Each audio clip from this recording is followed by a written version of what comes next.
general consensus is that 2026 in the real estate market is going to either be catastrophic or life-changing. I don't know which one. More and more investors are getting out. A lot of the wholesalers are getting out. People who flip land only are actually being forced to quit or just voluntarily leaving. I don't know if they didn't have a plan B or if they were just so narrow in their focus they couldn't see it coming. I feel the only way to win next year is to be very strategic and as safe as you possibly can be. For me, point number one is to learn. Learn about everything, especially about the model that you choose to invest in. If it's the land home market, then clearly this is a good place to start. Study the model, study your county, study the rules. Take time to learn everything you possibly can. Number two, go slow, go deeper, tighten your buying criteria. Stop chasing deals that you try to force to make work. Only buy land that checks every box. Don't negotiate on that. Don't stray outside of that criteria. Number three, have a very clear and conservative approach to the math. Not best case numbers, but math that still works even if things drag out a little longer. Number four, have a clear exit strategy before you even think about buying. Who's your buyer? What loan program will they use? Will it appraise? How fast can you get out and still win? And what does a win actually look like to you? I think 2026 will reward the patient and the prepared and the people who protect themselves. But if you're not aware, if you go into it with the idea that you're going to win, which is a good way to think about it, but go into it realistically, that what does a win look like? And then know what those numbers look like, what your plan is. Don't quit your job. Don't think you're going to jump in and be a full-time real estate investor. A lot of people got too specialized in one strategy and couldn't adapt when the market shifted. No plan B means no way out. 71% of real estate agents didn't do a deal last year. Wait, did you hear that? 71%. I know you probably see these reality TV shows and there's millions falling out the sky and it's $5 million listing here, $100 million listing here, sold in one day, closed in 1 second, commission is $500,000, oh my God, we're rich. I would like to say a lot of that is cap. In other words, fake, false, entertaining, but it's not true. This is true. 71% of real estate agents didn't do one deal last year. One deal. 71%. Not even one deal. Meanwhile, reality TV has people thinking every agent is making millions. The gap between perception and reality is insane. Real estate developers are suffering right now. Throughout the whole Miami, I see so many empty duplexes and triplexes that were just built. I don't think anybody can afford these. These things are going for $900,000, $1 million, $1.2 million, and it's like nobody's gonna pay $600,000 for a 2-bedroom. Nobody. In the middle of Little Haiti, like it makes no sense. So when I see these things, I'm like, you're not making any money.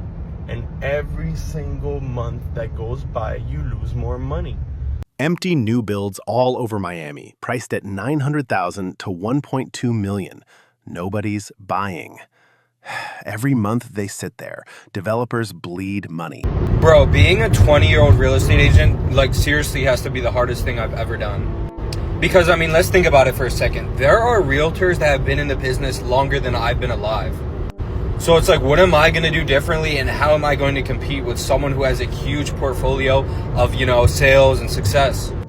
87% of real estate agents fail within their first 3 years, and 74% haven't sold a home in 2024.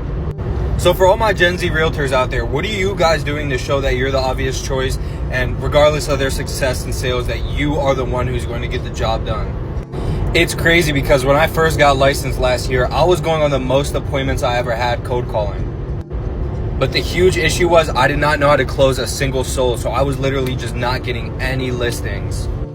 And the hard part about real estate is it's not just selling a home. There's so many things behind the scenes that me, even before being licensed, didn't even know about.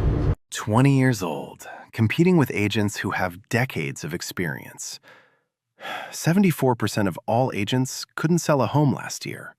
The odds are stacked against new people. Here's the truth as to why I decided to quit being a realtor. So to be honest with you guys, I wasn't a realtor for a very long time at all. I was actually only a realtor for about 1 year, maybe even a little bit less than that.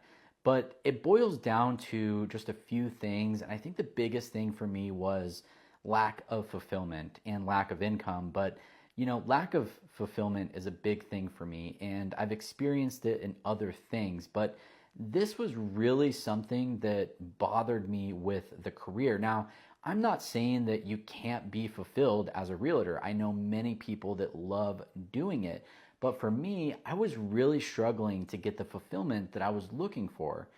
And I probably just wasn't as good at it as I thought I was going to be because, to be honest with you guys, I'm not like a big salesperson. Like I could probably sell some stuff to people, but you are a salesperson when you're a realtor. Sure, there's going to be times where you're servicing people, but 99% of that job is selling people on you being the listing agent or their buying agent, and you're competing with thousands and thousands of other people.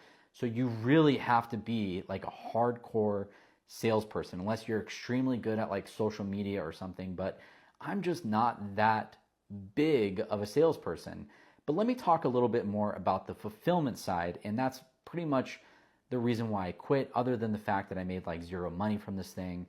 But let me talk about the fulfillment side of it. So for me, guys, I really got into real estate as an investor first, as I own a couple of investment properties, and I saw pretty much just how life-changing making good real estate purchases can be.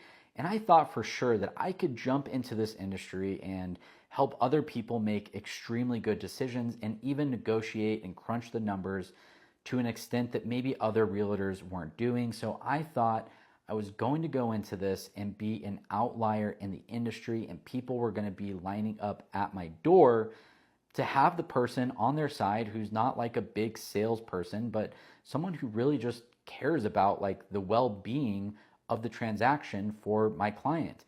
And what I learned was people really didn't care about that. They, number one, didn't believe me.